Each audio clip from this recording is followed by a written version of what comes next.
So hello friends, welcome back once again at Mahakal IAS. और हम लोगों ने एक नया इनिशिएटिव आप लोगों के लिए स्टार्ट कर दिया है। वो इनिशिएटिव का नाम है डेली बेसिस पर हिंदू और इंडियन एक्सप्रेस के जो भी इम्पोर्टेंट एडिटोरियल रहते हैं उसका हम लोग आपको डिस्कशन करके दें, सिर्फ और सिर्फ 20 से 25 मिनट में। मैक्सिमम से मैक्सिमम आधा घंटा, उससे ज़्यादा टाइम हम नहीं लेंगे और कोशिश पूरी करेंगे कि 20 से 25 मिनट में जो भी important editorial specially Hindu newspaper में और इंडियन एक्सप्रेस पेपर में आते हैं उसका डिस्कशन आप लोगों के साथ किया जाए, जिससे UPSC examination, state service examination, banking, railway, SSC, हर जगह जो भी जनरल अवेयरनेस के क्वेश्चन आते हैं एडिटोरियल डिस्कशन का आपको जो भी लाभ हो सके ज़्यादा से ज़्यादा। ठीक है, तो डेट है आज की कितनी, 30 जून 2026 और स्वागत है आप सभी का एक बार फिर से महाकाल आईएएस के यूट्यूब प्लेटफॉर्म पर। तो 3 इशू आज हम लोग डिस्कस करने वाले दोस्तों। पहला इशू है आपका इंडिया यूके ट्रेड रिलेशन, दूसरा इशू है how school can tackle mall nutrition और तीसरा है सस्टेनिंग इंडिया लो फर्टिलिटी फ्यूचर। तो 3 इशू पर हमको आज बेसिकली डिस्कस करना है आप लोगों के साथ। तो पहला इशू आप लोग देखिए, ये इशू है इंडिया और यूनाइटेड किंगडम के ट्रेड रिलेशन को लेकर। तो ट्रेड रिलेशन को लेकर अभी तक क्या हुआ है, हाल में ही जो हमारा यूनाइटेड किंगडम है उसने मोर देन 99% जो है कहीं ना कहीं टैरिफ जो लगाता था हमारे प्रोडक्ट पे वो कम कर दी गई है। तो 99% टैरिफ लाइन जो है ड्यूटी फ्री हो गया है इंडिया के लिए। ठीक है, दोनों देश के बीच में कॉम्प्रहेंसिव इकोनॉमिक ट्रेड एग्रीमेंट है, आप लोग जानते हैं। बायलैटरल ट्रेड रिलेशन भी बहुत मजबूत है हमारे और इंडिया एक्सपोर्ट करता है बहुत सारी चीज़ें यूनाइटेड किंगडम को। तो एक बार हम देखेंगे क्या क्या चीज़ें एक्सपोर्ट करता है इंडिया। तो इंडिया एक्सपोर्ट करता है आपका टेक्सटाइल सेक्टर, लेदर है आपका, ज्वेलरी है, इंफॉर्मेशन टेक्नोलॉजी आईटी है आपका, फाइनेंस है। ठीक है, वैसे ही हमारा जो यूनाइटेड किंगडम है, ठीक है, वो एक्सपोर्ट करता है इंडिया को। क्या एक्सपोर्ट करता है, वो एक्सपोर्ट करता है एरोस्पेस, ऑटोमोबाइल और मेडिकल डिवाइस। तो आदान प्रदान एक दूसरे को चलता रहता है और एक ठीक ठाक रिलेशन हम लोगों के हैं। एक कॉम्प्रहेंसिव इकोनॉमिक ट्रेड एग्रीमेंट दोनों देश के बीच में है और इंडिया ने भी मोर देन 90% जो है टैरिफ ड्यूटी वगैरह कम कर दी गई है यूनाइटेड किंगडम के लिए। तो जब टैरिफ ड्यूटी कम हो जाएगा तो उससे कहीं ना कहीं दोनों देश के बीच में बायलैटरल ट्रेड और अच्छे तरीके से प्रमोट हो जाएगा और अच्छे तरीके से एम्प्लॉयमेंट अपॉर्चुनिटी लोगों के लिए हो जाएगी, ट्रेड इंडस्ट्रियलाइजेशन सेटअप हो जाएगा। ठीक है, डोमेस्टिक इंडस्ट्री को भी दोनों देश अपनी अपनी बचा के रखते हैं। जैसे इंडिया की अगर मैं बात करूँ आपसे, तो इंडिया की जो डोमेस्टिक इंडस्ट्री है, ट्रेड तो चल ही रहा है दोनों देश के बीच में, यूनाइटेड किंगडम और इंडिया के बीच में, बट इंडिया ये चाहता है कि भाई हमारी जो डोमेस्टिक इंडस्ट्री है उनको किसी तरीके की प्रॉब्लम ना हो।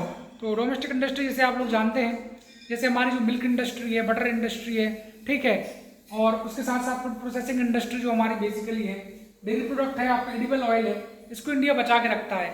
मतलब इन इंडिया की जो हमारी बेसिक इंडस्ट्री है इनको प्रॉब्लम ना हो। दूसरे देश के साथ ट्रेड अगर हम कर रहे हैं तो ऐसा ना हो कि वो डंप कर दे प्रोडक्ट बहुत सारा हमारे देश में और हमारे जो फार्मर हैं उनको बेचारों को प्रॉब्लम जाए, हमारी जो डेयरी इंडस्ट्री है उनको प्रॉब्लम जाए कि अपने जो भी प्रोडक्ट है वो सेल ना कर पाए इंडिया में। ऐसा ना हो, ऐसा ना हो कि सस्ती चीज़ें हम खरीदते रहें दूसरे देशों से और बहुत सारी वो डंप हो जाए हमारे इंडिया में, तो फिर उससे हट हो जाएगी हमारी डोमेस्टिक इंडस्ट्री।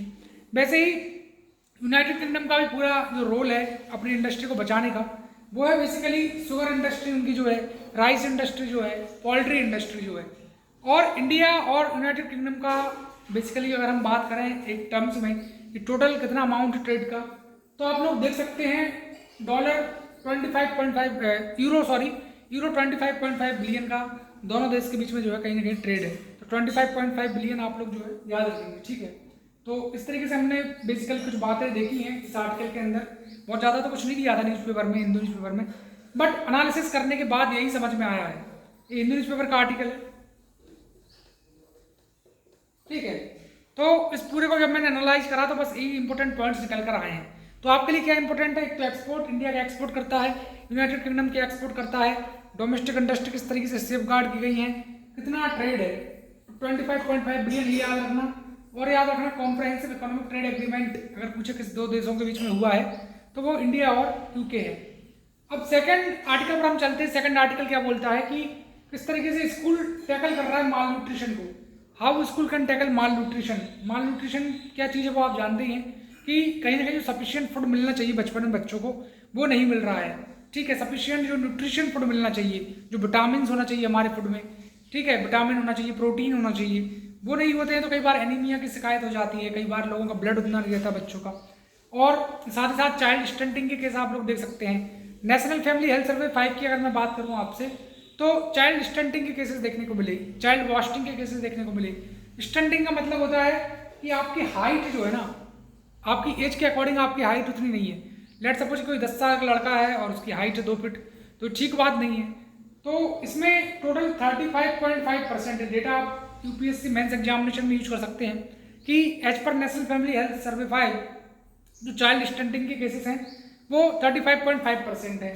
वैसे ही अगर मैं चाइल्ड वास्टिंग की बात करूं कि चाइल्ड वास्टिंग कितना है, तो लो वेट, मतलब हमारी कहना चाहिए कि जो चिल्ड्रन का जो वेट है, चिल्ड्रन का जो वजन है, वो कहीं ना कहीं ठीक नहीं है। ठीक है, तो लो वेट फॉर हाइट, हाइट के अकॉर्डिंग चिल्ड्रन का वजन नहीं है।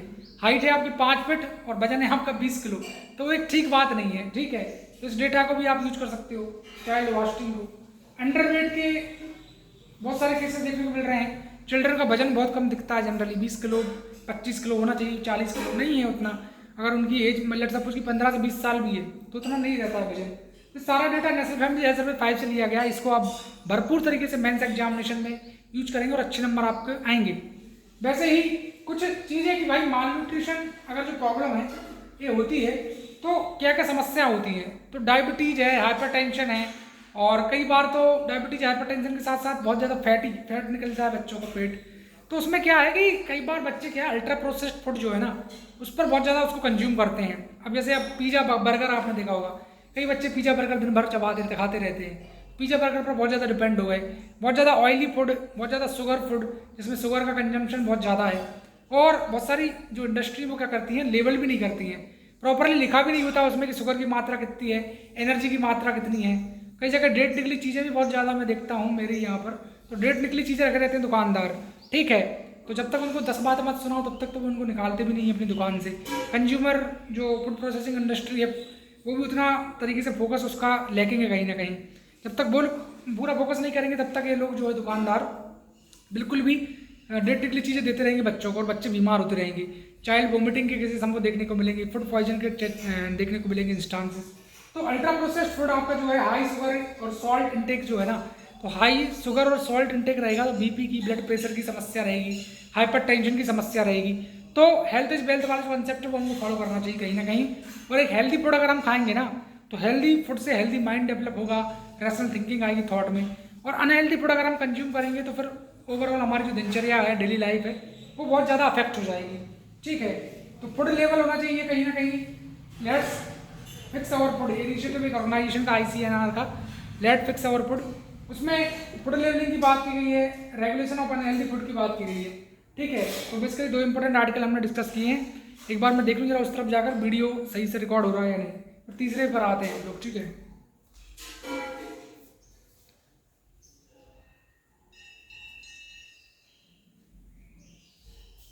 तो यही सारी चीज़ें हम लोगों ने देखी कि डायबिटीज, हाइपरटेंशन, कार्डियोवास्कुलर डिसीज, इन सबको हम किस तरीके से रिमूव कर सकते हैं बेसिकली। फिर तीसरा जो इम्पोर्टेंट है हमारा जो लास्ट आर्टिकल, वो है सस्टेनिंग इंडिया लो फर्टिलिटी फ्यूचर।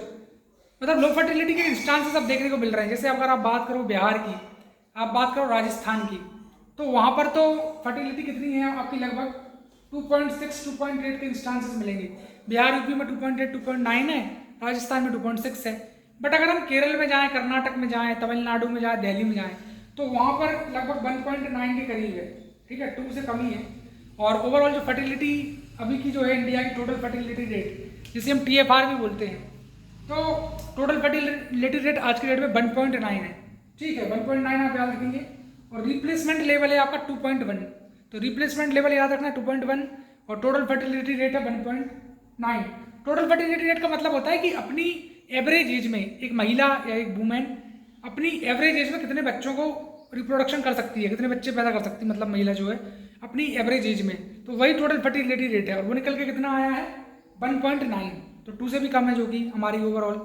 तो रिप्लेसमेंट लेवल फर्टिलिटी का मतलब ये कितने बच्चे पैदा हो रहे हैं, कितने मतलब रिप्लेस हो रहे हैं, वो वाली चीज़ें, दैट इज 2.1। तो इस पर तो क्वेश्चन पूछा भी जा चुका है, UPSC एग्जामिनेशन में प्रीलिम्स में पूछा जा चुका है कि टोटल फर्टिलिटी रेट कितना होता है। अब इंडिया में टोटल फर्टिलिटी रेट एक तरफ तो घट रहा है, एजिंग पॉपुलेशन आने वाले टाइम में बढ़ सकती है। अलग अलग लोगों का अलग अलग कहना है, जैसे United Nation Population Fund organization है, उसका भी कहना है कि 160 करोड़ हो जाएगी जनता इंडिया की 2048-2050 तक। और भी ऑर्गेनाइजेशन है वो भी बोल रहे हैं कि भाई इंडिया की पॉपुलेशन 150 करोड़ को क्रॉस कर जाएगी बहुत जल्द। अभी हाल में ही हमने चाइना को सरपास किया है और इंडिया की पॉपुलेशन 144 करोड़ के लगभग हो गई है।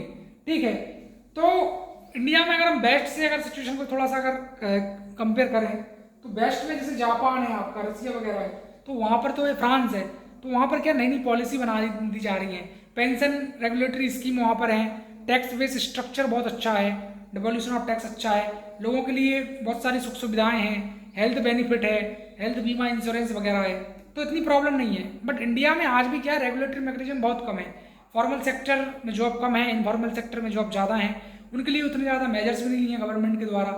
है माना कि कुछ है जैसे प्रधानमंत्री जीवन बीमा योजना वगैरह, बट उतना कारगर सिद्ध वो हो नहीं पा रहा है। पेंशन की बात करें तो पेंशन के लिए भी कोई ढंग का मैकेनिज्म इंडिया में अभी नहीं है, पेंशन भी इरेगुलर है, इनफॉर्मल सेक्टर के लिए पेंशन कवर कुछ नहीं है। ठीक है, और हेल्थ पर तो आप जानते ही हेल्थ पर इंडिया कितना कम खर्च करता है, 1.5 से 2% GDP का हम खर्च कर रहे हैं हेल्थ एजुकेशन पर, जो कि बहुत कम है। चाइना की बात करें तो कितना ज़्यादा करता है हेल्थ पर, अमेरिका कितना करता है, बांग्लादेश जैसे देश, श्रीलंका जैसे देशों का एक्सपेंडिचर जो हेल्थ पर है वो हमसे बहुत ज़्यादा है। तो वो सारी बातें आर्टिकल में करी है, इंडियन एक्सप्रेस का ये आर्टिकल में लिख दूँ यहाँ पे।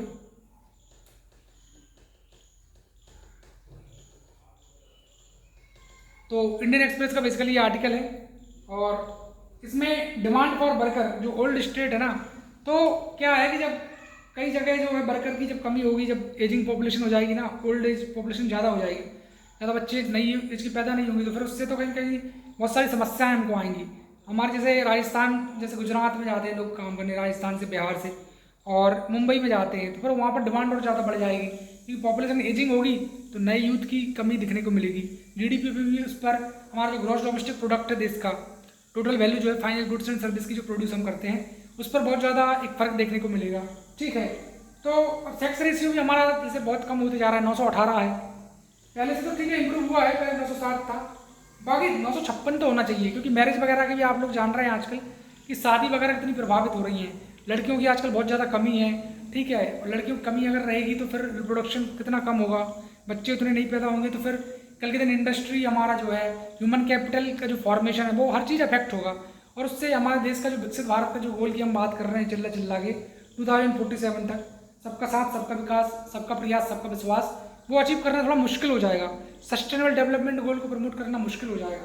तो बहुत सारी चीज़ें हैं, आर्टिकल में यही बोलना चाहते हैं, जो आर्टिकल जो लिखा है इन्होंने, कि कहीं ना कहीं थोड़ा सा हमारी जो फर्टिलिटी रेट है TFR वो थोड़ा ठीक ठाक होना चाहिए, और इंडिया को थोड़ा सा पेंशन, हेल्थ, एजुकेशन, इन सब सेक्टर पर अपना पैसा खर्च थोड़ा ज़्यादा करना चाहिए, बजाय कि हम जैसे कि मैं आपको मेरी तरफ से व्यू पॉइंट देता हूँ कि प्रीवी कल्चर कितना चला है, प्रीवी कल्चर में कितना सारा पैसा दे दिया जाता है, पॉलिटिक्स में इलेक्शन के टाइम पर पॉलिटिसाइजेशन ऑफ कास्ट होता है, बहुत सारा पैसा मसल मनी पावर, बहुत सारा पैसा शराब बांटने में उसमें खर्च कर देती है गवर्नमेंट, मतलब जो भी पार्टी है, वो ठीक नहीं है कहीं ना कहीं। और प्रीवी कल्चर में बहुत सारा फ्री आप कर रहे हो बहुत सारी चीज़ें, अब जैसे केजरीवाल की गवर्नमेंट थी तो कितना वहाँ पर बिजली वगैरह फ्री कर दिया, मेट्रो में बहुत ज़्यादा महिलाओं को टिकट वगैरह नहीं, तो इस तरीके का आप बहुत ज़्यादा करोगे तो दिक्कत होगी। अब जैसे मध्य प्रदेश में लाडली बहना योजना में 1500 रुपये देते हैं, ये बात ठीक है कि कहीं ना कहीं वुमेन एम्पावर हो रही है, बट साथ ही साथ प्रीवी कल्चर में क्या है कि बहुत सारा रिसोर्सेज जो है जो सही जगह चैनलाइज होना चाहिए, जो हेल्थ और एजुकेशन पर खर्च होना चाहिए वो खर्च नहीं हो रहा है, लोगों की पेंशन सेफगार्ड करने के लिए खर्च होना चाहिए, गिग इकोनॉमी जो इनफॉर्मल सेक्टर है उस पर जितना खर्च करना चाहिए जिससे वर्कर के राइट सिक्योर हों, तो वो नहीं हो पा रहा है ना। ठीक है, तो वही सारी बातें हैं, तो बहुत कम शॉर्ट टाइम में सिर्फ 20 से 20 मिनट हो गए होंगे, मैं देख रहा हूँ एक बार कितना टाइम हुआ है, हार्डली 15 मिनट हुए। तो 15 मिनट में मैंने देखिए वही है कि कम से कम टाइम में आपको ज़्यादा से ज़्यादा चीज़ें मैं सिखा सकूँ, वही मेरा एम है। मैं चाहूँ तो इस वीडियो को 30 मिनट का बना दूँ, मैं चाहूँ तो इस वीडियो को आधे घंटा 1 घंटे का कर दूँ, बट फिर वही है ना कि आपका इंटरेस्ट खत्म हो जाएगा। 15-20 मिनट का रहेगा तो बच्चों को देखने में अच्छा लगेगा, और कोई भी चीज़ हम मिस नहीं कर रहे, जितने भी इंपॉर्टेंट पॉइंट्स थे वो सारे के सारे पॉइंट्स मैंने आपको हर एक पॉइंट को बोर्ड पर पूरा लिखा है और समझाया है, तो आप देख भी सकते हो, ठीक है, नोट कर सकते हो। तो मेरा तो देखिए आपसे यही है अनुरोध है, और अभी मैं लगातार मैं थोड़ा बताऊंगी आपको, तो मैं थोड़ा सा इसको रब करके बताता हूँ मेरा लाइव सेशन का, ठीक है।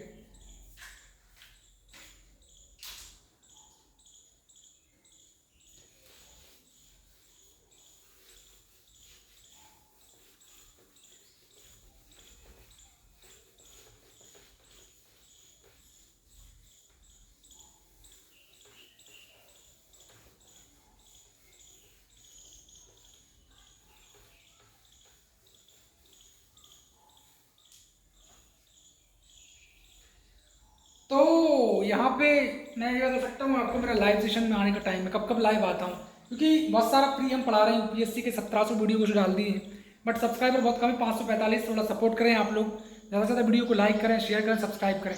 मैं रोज़ लाइव आता हूँ और लाइव आने का जो मेरा टाइमिंग है वो है बेसिकली 12:30 से 1:30 के बीच में, ठीक है।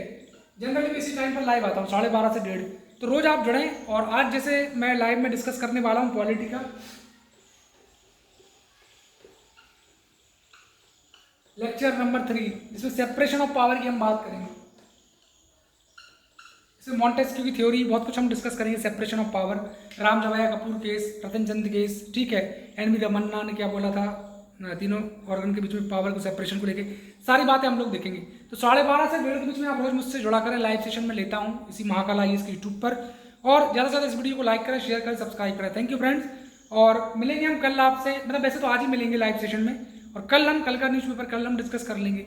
अब इसको हम बिल्कुल बंद नहीं करेंगे, अब जुलाई कल से लगने वाला है, लगातार इनिशिएटिव चालू रहेगा और 15 से 20 मिनट में पूरा न्यूज़पेपर का क्रक्स आप लोगों को दे दिया जाएगा। So thank you very much once again, और मिल रहे हैं अभी हम लोग 12:30 बजे। Till take care and bye bye.